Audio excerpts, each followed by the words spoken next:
आई सप्तशृंगी मित्र मंडळ सेवाकुंज पंचवटीत नवरात्रोत्सवाची 27 वर्षाची अखंड परंपरा।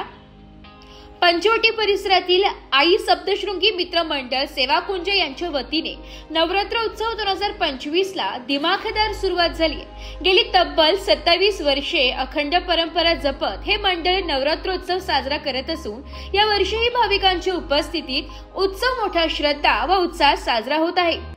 या मंडळाचे संस्थापक अध्यक्ष सतनाम राजपूत असून त्यांच्या मार्गदर्शनाखाली दरवर्षी नवरात्र महोत्सव धार्मिक, सांस्कृतिक आणि सामाजिक उपक्रमांच्या माध्यमातून साजरा केला जातो।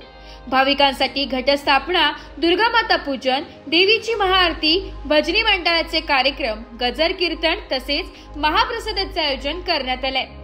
यंदा देवीच्या मूर्तीची भव्य सजावट विशेष आकर्षण ठरत असून देखाव्यांमधून सामाजिक ऐक्य व स्त्री शक्तीचा संदेश देण्यात आलाय। सकाळपासूनच परिसरात भक्तांची मोठी गर्दी पाहायला मिळते। उत्सव काळात धार्मिक कार्यक्रमांबरोबरच सामाजिक उपक्रमांना देखील प्राधान्य दिले गेले। मंडळांकडून रक्तदान शिबिर, आरोग्य तपासणी, महिलांसाठी सांस्कृतिक स्पर्धा, मुलांसाठी विविध खेळ व उपक्रम आयोजित करण्यात आले। त्यामुळे नवरात्रोत्सव हा केवळ धार्मिक उत्सव न राहता समाज उपयोगी उपक्रमांचा संगम ठरत आहे।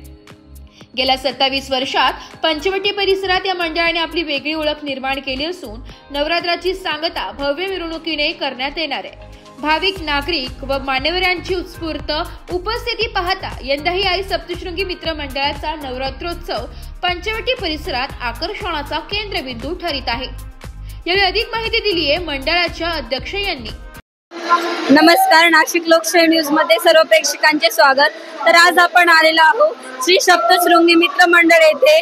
तर सतनाम राजपूत यांच्या मार्गदर्शनाखाली आपल्या सोबत आहेत सुनील धुमाळ सर। तर ते दरवर्षी नवरात्रोत्सव साजरा करतात, तर त्यांच्याकडूनच आपण याविषयी अधिक माहिती जाणून घेऊया।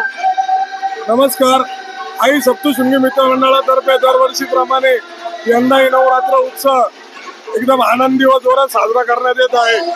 आमचे प्रेरणास्थान सतनाम भाऊ राजपूत यांच्या मार्गदर्शनाखाली आम्ही दरवर्षीप्रमाणे गणेश उत्सव असो, शिवजयंती असो, नवरात्र उत्सव असो मोठ्या प्रमाणात साजरा करत राहतो।